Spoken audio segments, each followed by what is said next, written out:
ನಮಸ್ಕಾರ. ನುಡಿ ಬೆಳಕು ದಾದಾಪೀರ್ ನವಿಲೇಹಾಳ್ರವರ ಪ್ರಜಾವಾಣಿಯ ಅಂಕಣ ಬರಹ ನ್ಯಾಯವೇ ಜೀವದ್ರವ್ಯವಾಗಬೇಕು.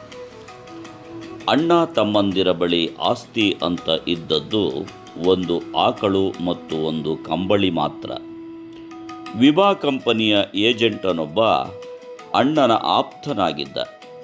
ಅಣ್ಣನ ಇತ್ತಾಳೆ ಕಿವಿಯ ಲಾಭ ಪಡೆದು ಆ ಏಜೆಂಟ್ ದಿನವೂ ಹಾಲು ಮೊಸರು ಬೆಣ್ಣೆಯನ್ನು ಪುಕ್ಕಟಿಯಾಗಿ ತಂದುಕೊಡುವಂತೆ ಮಾಡಿಕೊಂಡಿದ್ದ. ಎಂದಾದರೂ ಒಂದು ದಿನ ಇದು ತಮ್ಮನಿಗೆ ಗೊತ್ತಾಗಿ ಇದಕ್ಕೆಲ್ಲ ಸಂಚಕಾರ ಬಂದೀತೆಂದು ಭಾವಿಸಿದ ಏಜೆಂಟ್ ಆಸ್ತಿ ಪಾಲು ಮಾಡಿಕೊಳ್ಳುವಂತೆ ಅಣ್ಣನ ಕಿವಿಯೂದಿದ.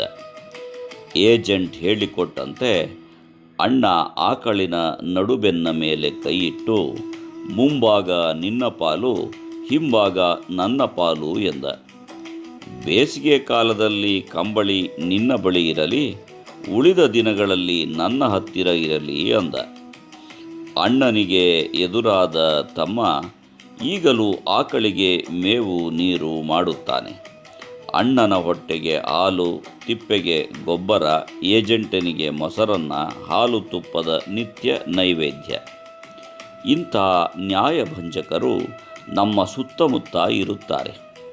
ಆದರೆ ಬದುಕನ್ನು ಬೊಗಸೆಯಲ್ಲಿಟ್ಟುಕೊಂಡು ಬಾಳಬೇಕಾದ ಜಾಣತನ ಬೇಕಲ್ಲ, ಅದು ಎಲ್ಲರಿಗೂ ಇರುವುದಿಲ್ಲ.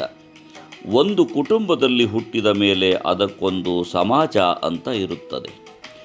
ಬೆಳ್ಳಿ ಚಮಚವನ್ನು ಬಾಯಲ್ಲಿಟ್ಟುಕೊಂಡೇ ಹುಟ್ಟುವ ಅಥವಾ ಇಡ್ಲಿ ಗಾತ್ರದ ಬೆಣ್ಣೆ ತಿಂದು ಬದುಕುವ ಸುಖ ಎಷ್ಟು ಮಂದಿಗಿದ್ದೀತು?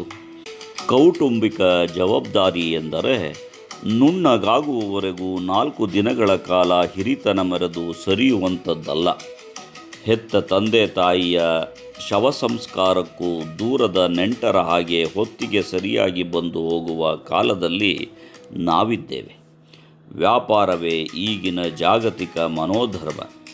ಲಾಭ ಇದ್ದರೆ ಸಂಬಂಧ ಬೇಕು, ನಷ್ಟವಾಗುವುದಾದರೆ ಸ್ನೇಹ ಸಂಬಂಧ ಯಾವುದೂ ಬೇಡ. ಸಹೋದರರ ನಡುವೆ ಇರಲಿ, ದೇಶಗಳ ನಡುವೆ ಇರಲಿ, ಲೌಕಿಕತೆಯೇ ಮುಖ್ಯವಾಗಿದೆ. ಆದರೆ ಆಧ್ಯಾತ್ಮಿಕತೆಯೇ ನಮ್ಮ ಶಕ್ತಿ ಅಂತ ದೊಡ್ಡ ಬಾಯಲ್ಲಿ ಹೇಳುತ್ತೇವೆ. ವಾಸ್ತವದಲ್ಲಿ ಸಂಪತ್ತು ಸಂಬಂಧಗಳನ್ನು ಉಳಿಸುವ ಇಲ್ಲವೇ ಅಳಿಸುವ ಕೆಲಸ ಮಾಡುತ್ತದೆ.